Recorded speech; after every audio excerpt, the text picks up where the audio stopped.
semuanya, balik lagi di Hati Sehat Itu Indah.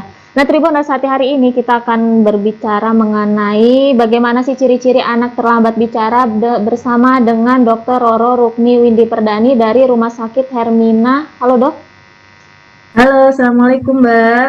Waalaikumsalam. Lagi di mana, Dok?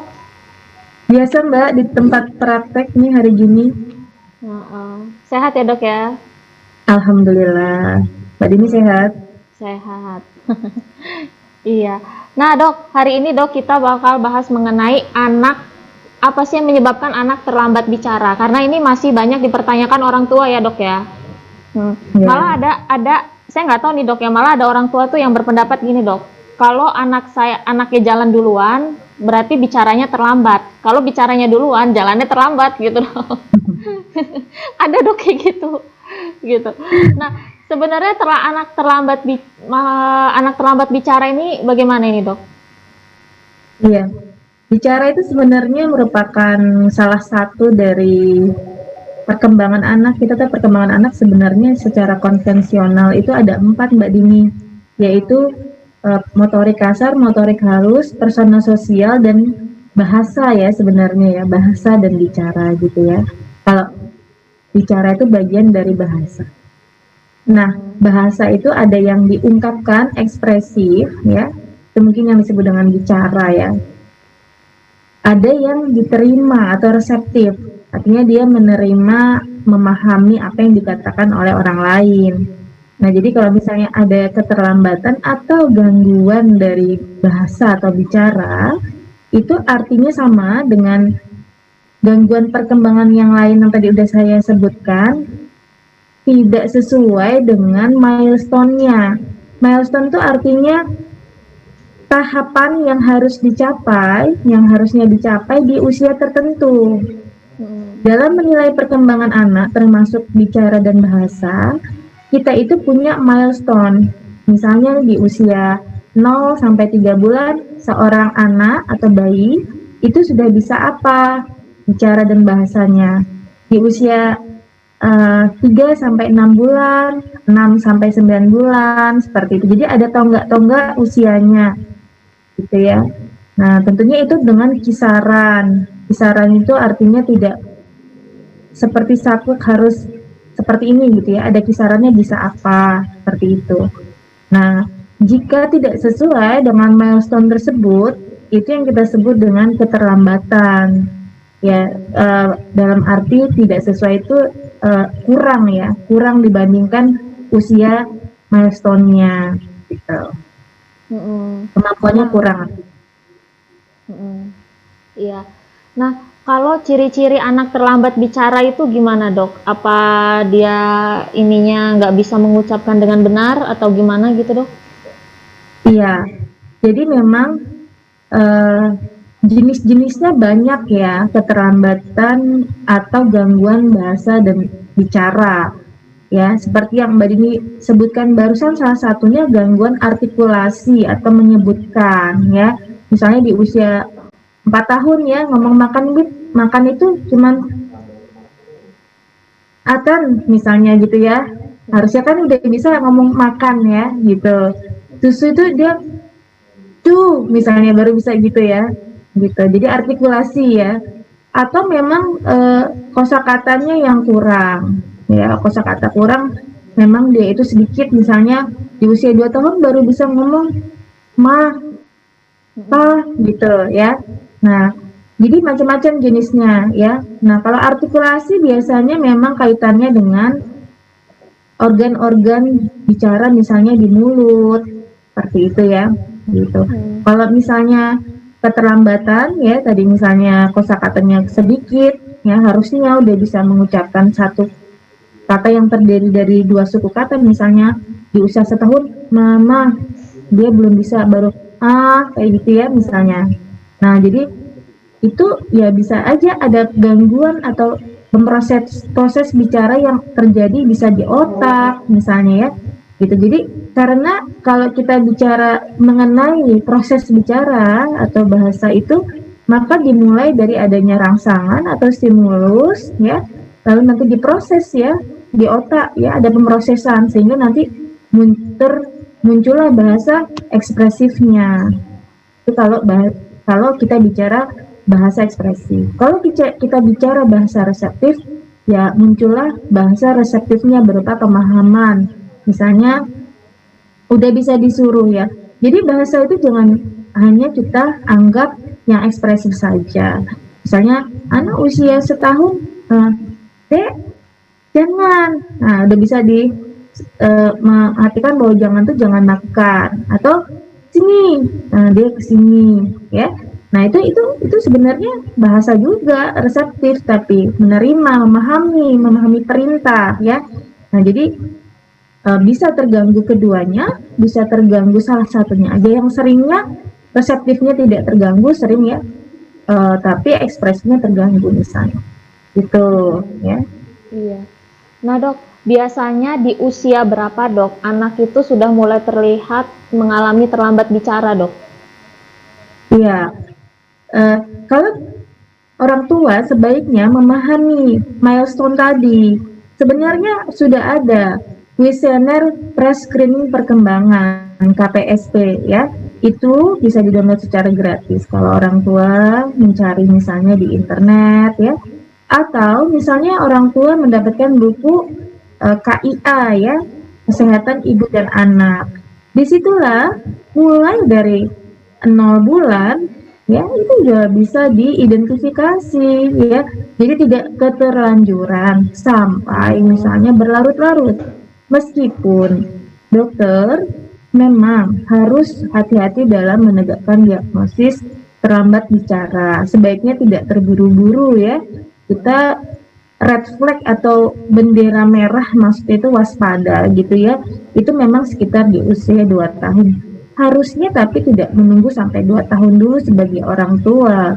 Nah, di buku KPSP ataupun di buku KIA itu sudah ada tadi yang disebut dengan milestone. Misalnya, oh anak saya usia 0 sampai 3 bulan tuh misalnya ya, usia 0 bulan nih, dia mulai senyum sendiri. Senyum sendiri itu menurut juga ekspresi dia ya, ekspresi bayi menangis, itu ekspresi sebenarnya.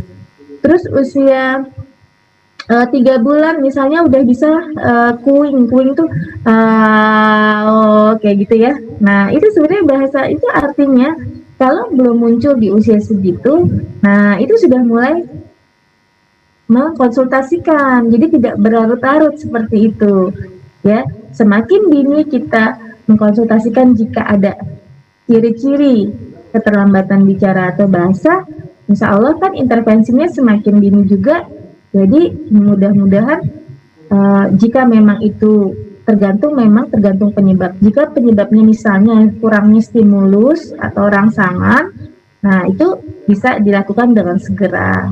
Akan tetapi juga memang ada kasus-kasus yang keterlambatan bicara dan bahasa ini merupakan salah satu bagian dari gangguan yang cukup berat ya, tidak hanya dengan stimulus. Misalnya apa? Gangguan pendengaran ya. Jika seorang anak itu ada gangguan pendengaran ya, di organ pendengarannya dia akhirnya tidak mendengar suara, akhirnya dia tidak bisa mempelajari kata-kata ya, seperti itu. Akhirnya nanti dia tidak bisa mengekspresikan kata-kata gitu ya. Nah, terus bisa juga misalnya gangguan autistik ya, seperti itu. Jadi memang tergantung apapun penyebabnya. Jika identifikasinya lebih awal, harapannya intervensinya akan lebih awal, harapannya prognosisnya akan lebih baik. Prognosis itu kemungkinan kondisi ke depan seperti itu. Kalau yang paling sering dokter temuin, yang paling sering ya dok ya, penyebab anak terlambat bicara itu apa dok? Kalau yang paling sering dokter temuin itu dok? Iya, jadi memang sebenarnya sangat variatif ya. Kalau misalnya dari pengalaman kami sehari-hari, misalnya banyak terlambat bicara karena misalnya ada infeksi di otak ya, infeksi di otak, meningitis, ensefalitis ya, yang akhirnya menyebabkan sekuel atau gejala sisa terlambat bicara atau bahasa. Bahkan yang mungkin tadinya perkembangannya normal, misalnya ini anak kena meningitis di usia 2 tahun misalnya. Terus setelah terkena meningitis 0 sampai 2 tahun dia bisa udah normal sesuai milestone. Ternyata setelah terkena infeksi itu menjadi regresi atau mundur. Ya, tadinya udah bisa mengucapkan kalimat yang terdiri dari 2 kata ya, misalnya di usia 2 tahun menjadi hanya seperti itu. Sering kita temukan ya. Yang penyebab lain yang sering kita temukan di lapangan misalnya adalah autisme ya. Autism Spectrum Disorder atau ASD ya, itu merupakan spektrum penyakit autisme ya, banyak jenisnya. Lalu misalnya lagi memang kurang stimulasi ya, kurang stimulasi dari orang tua ya.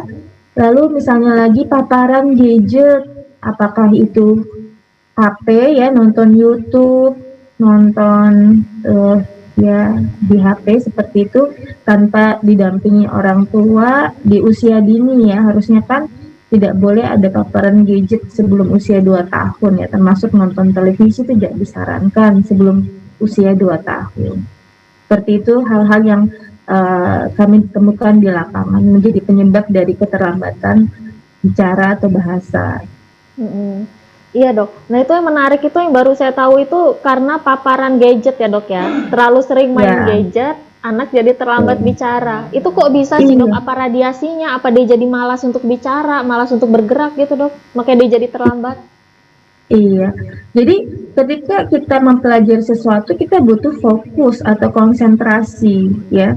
Ketika seorang anak itu nonton televisi atau gadget, biasanya dia nontonnya kartun ya, biasanya itu banyak sekali gerakan-gerakan yang cepat sehingga mengganggu ya atau distraksi ya proses fokus atau perhatiannya ya, sehingga dia terganggu. Nah, ketika dia itu apalagi ditambah lagi misalnya dia nonton sendiri, artinya apa? Orang tuanya jarang mengatakan sesuatu ya. Nah, udah dia perhatiannya tidak fokus, ditambah lagi jarang diberi masukan kata-kata, jarang dibacakan cerita. Kan kalau kita menonton itu kan interaksinya satu arah aja.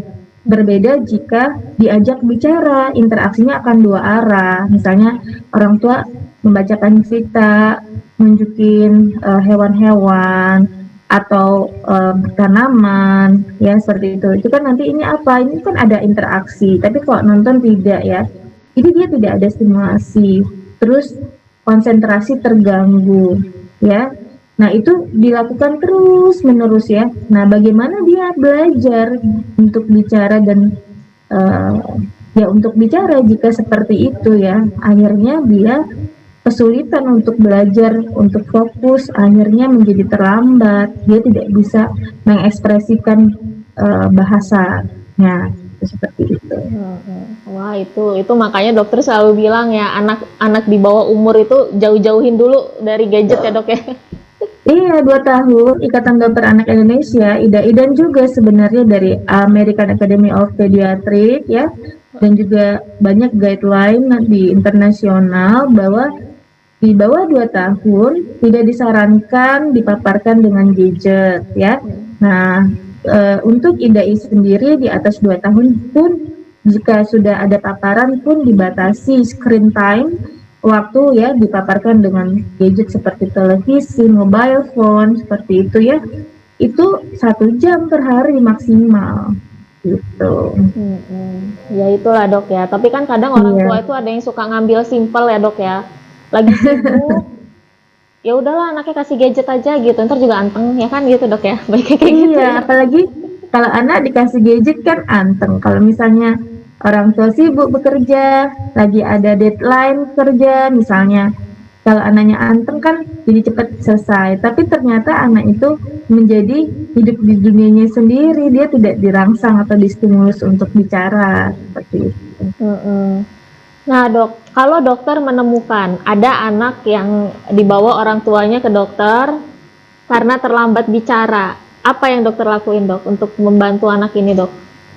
Iya, biasanya kan orang tua itu datang, kenapa dok ya anak saya usia segi, misalnya usia 2 tahun kok baru bisa ngomong ma, pa gitu ya. Itu kan artinya satu suku kata ya. Pada 2 tahun tuh misalnya udah bisa buat kalimat loh ya, bukan hanya kata lagi kalimat, tapi kalimat yang terdiri dari 2 kata. Nah, katanya terdiri dari 2 suku kata. Misalnya mau pergi, mau gi, mau gi misalnya seperti itu ya. Mau mama misalnya gitu ya. Nah, jadi udah bisa gitu ya. Nggak mau misalnya ya. Itu udah bisa. Nah, biasanya kok baru bisa ma, pa gitu ya misalnya. Arahnya lagi misalnya karena sering ditinggal, bisanya manggilnya nek misalnya. Nggak bisa manggil mama papanya ya, misalnya nenek gitu ya. Nah, jadi seringnya kan kedatang dengan keluhan itu. Ya tentunya kita punya tools ya atau alat ya sebagai dokter, kita punya alat untuk menilai secara objektif apakah benar ya anak ini memang demikian halnya. Lalu kalau memang dari tools atau instrumen yang kita gunakan itu memang sudah didapatkan fakta memang terlambat ya, yang langkah kedua kita mengidentifikasi penyebabnya ya. Nah, masalahnya ada di mana? Apakah tadi ya, apakah organik ya, apakah fungsional? Organik itu artinya ada masalah memang di organ si anak, apakah di otaknya, apakah di organ pendengarannya, di saraf pendengarannya, apakah di organ mulutnya, lidahnya, ya dicari penyebabnya. Nah, nanti setelah diketahui atau mungkin fungsional tadi seperti autisme, misalnya seperti itu. Atau mungkin tadi gangguan di otak karena pasca infeksi ya. Nah, karena setelah langkah berikutnya adalah intervensi. Intervensi ini sesuai dengan penyebab atau etiologi tadi. Artinya kalau misalnya tidak ada masalah organik ya, murni karena stimulus ya yang kurang atau tadi ya rangsangan yang kurang latihan, itu tentunya intervensinya berbeda dengan jika memang dia ada masalah di otak. Misalnya memang dia ada infeksi di otaknya, ada infeksi TORCH kongenital misalnya. TORCH itu Toxoplasma, Rubella, CMV dan herpes gitu ya.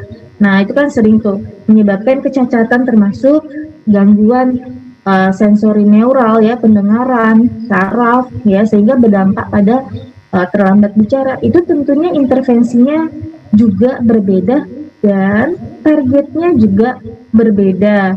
Ini yang harus dijelaskan kepada orang tua sejak awal, karena tentunya orang tua datang ke dokter itu harapannya sangat luar biasa besar.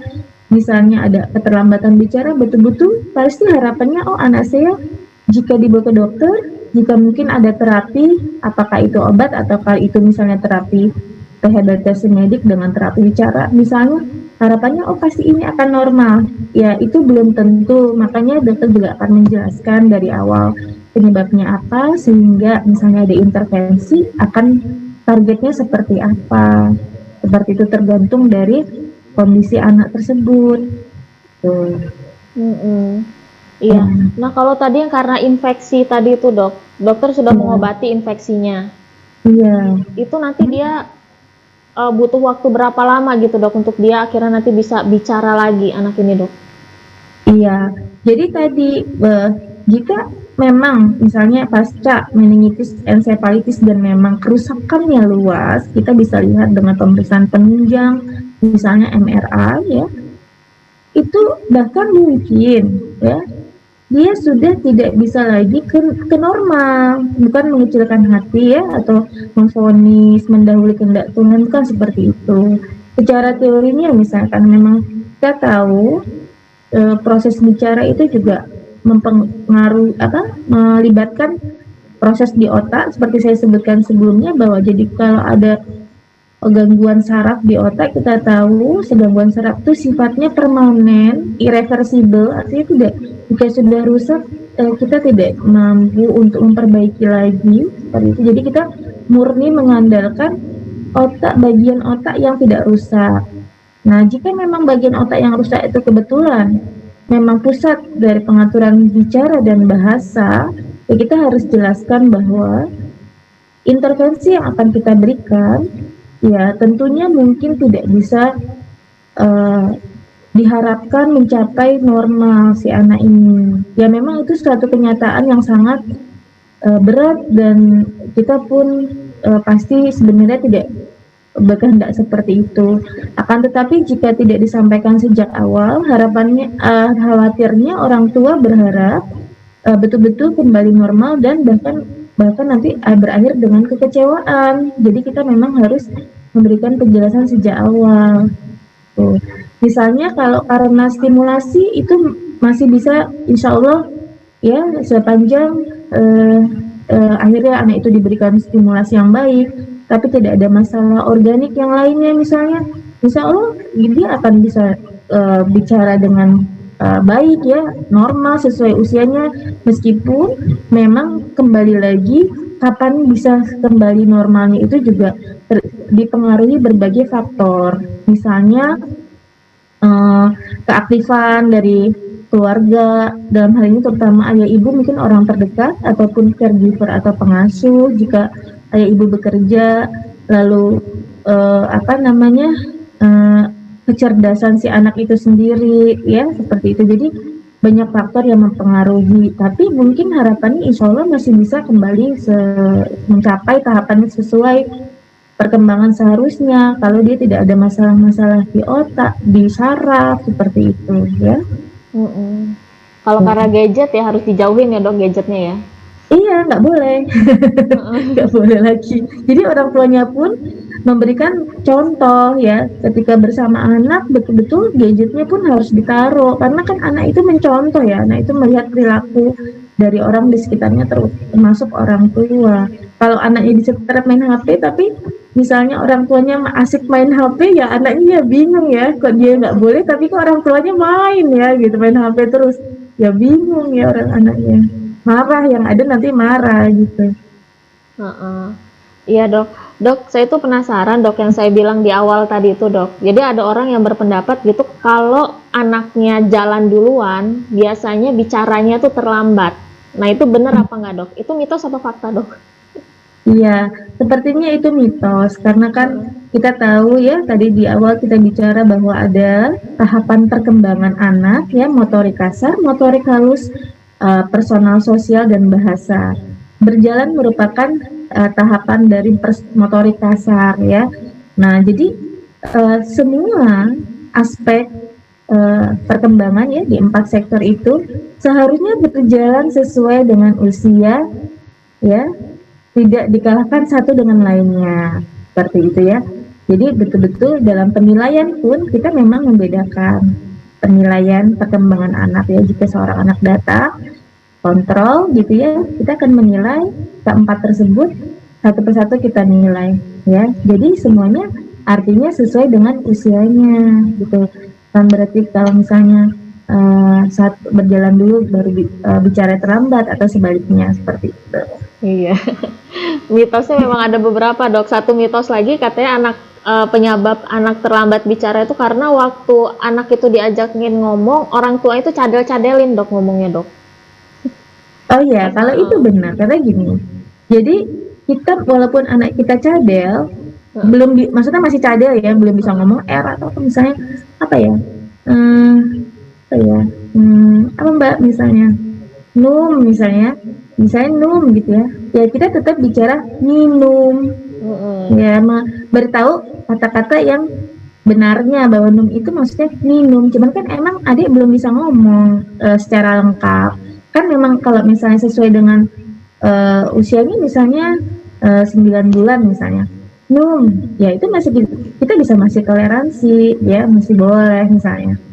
Terus mam, ya belum mamam misalnya, masih boleh, tapi kita sebut mamam atau makan ya, sehingga nanti dia akhirnya akan meniru. Cuma itu dia belum bisa aja, tapi kalau kitanya tidak memberitahu yang benarnya, ya dia pikir itu yang benarnya sudah benar gitu. Berarti itu benar ya dok ya, dicadel-cadelin. Ya. Betul, nggak boleh dicadel-cadelin. Nggak boleh kembali orang tua ngikutin anaknya, tapi anaknya ikut orang tua ya. Dan kalau misalnya ada kebiasaan anak-anak nunjuk-nunjuk ya dengan sesuatu ya, karena dia tadi itu mungkin dia kurang stimulasi ya, dan hal ini mungkin dia tidak punya kelainan lain lah, kita anggap misalnya kurang stimulasi sehingga bahasa reseptifnya atau pemahamannya baik tapi bahasa ekspresinya terganggu atau terlambat, sehingga misalnya dia mau sesuatu dia nunjuk gitu ya, misalnya ini mau minum dia nunjuk gelas susu apa.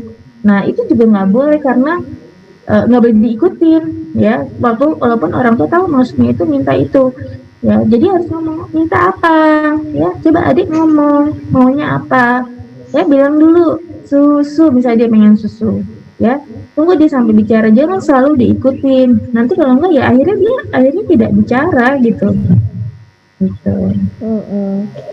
Nah, terakhir dok, cara mencegah supaya anak tidak terlambat bicara. Iya, ini tentunya harapannya ya, yang kita bicarakan ini adalah pada anak yang tidak ada kelainan ya, dalam artian tidak ada kelainan organik ya, ataupun fungsional, misalnya tidak ada infeksi, tidak ada gangguan syaraf, gangguan pendengaran ya. Tentunya ini kita maksudkan pada anak yang memang baik ya secara fisik seperti itu, adalah dengan memberikan stimulasi ya. Bukan hanya bicara atau bahasa, tapi juga di semua aspek perkembangan baik motorik kasar, motorik halus, personal sosial, ya, dan dalam hal ini kita lagi fokuskan ke bicara dan bahasa. Ya, stimulasi itu kita sesuaikan dengan usianya. Malah sebaiknya di atas usianya, ya. Misalnya usia anak itu 3 bulan udah bisa cooing ya, cooing itu tadi gitu ya misalnya. Nah kita udah mulai menyanyikan lagu ya, bicara ya, jangan anak 3 bulan terus orang tuanya juga ngajarinnya gitu ya, enggak, tapi lebih di atasnya ya, misalnya mama apa nyanyi cicak cicak gitu kan, itu sebenarnya mengajarkan kata-kata gitu ya, nggak apa-apa dia belum bisa, tapi kan dia akan bisa nanti stimulasi. Dan stimulasi itu memang baiknya adalah multisensori ya. Kalau kita lagi mengajarkan bicara bahasa, memang utamanya adalah auditor ya, pendengaran, tapi tentunya kalau kita melibatkan penglihatan juga, perabaan juga, itu tentunya dia akan lebih mudah menerima. Contoh misalnya kita lagi ajarkan kata-kata ya, terus kita pakai buku, tadi nggak pakai HP, bukan pakai HP ya, kita pakai buku, terus nanti misalnya bukunya itu kita raba, misalnya hewan, misalnya gajah atau singa ya, itu ada bunyinya, nah singa ya, ini singa, nggak apa-apa ya, anak misalnya 3 bulan 4 bulan ya enggak lah 6 bulan ya, karena kalau itu kan belum bisa ini ya, misalnya udah mulai bisa dipangku gitu ya, singa ya misalnya, terus balik lagi bukunya ya, itu dia melihat, dia mendengar, dia merasa, itu lebih baik daripada dia hanya mendengar saja. Itu maksudnya stimulasi yang multisensori seperti itu. Jadi intinya stimulasi, dan jangan khawatir ya, sekarang zaman sudah canggih, ibu-ibu bisa membaca di buku KPST, di buku KIA, bisa berkonsultasi mungkin secara gratis, banyak media-media edukasi yang dimiliki oleh seorang dokter, bagaimana cara menstimulasi, sepanjang orang tua itu berniat dan mau melakukannya, insya Allah bisa dilakukan stimulasi. Iya. Oke dok, sebelum saya tutup, ada yang mau dokter sampaikan dok? Baik, bicara dan bahasa merupakan salah satu aspek perkembangan seorang anak yang nantinya juga akan berperan penting dalam kehidupannya. Sehingga kita sebagai orang tua sebaiknya mengidentifikasi sedini mungkin jika memang ada masalah bahasa dan bicara pada anak, dan tentunya memberikan stimulasi yang baik agar anak mencapai perkembangan yang sesuai dengan usianya. Iya. Oke dokter Roro, terima kasih banyak ya dokter Roro atas waktunya. Sama-sama. Iya Mbak, makasih loh ya. Iya, sampai ketemu lagi dok ya. Iya, assalamualaikum. Waalaikumsalam. Ya, saya izin live ya. Iya, oke dok. Oke Tribuners, itu tadi obrolan kita bareng dengan Dokter Roro. Sampai jumpa lagi di hati berikutnya. Assalamualaikum.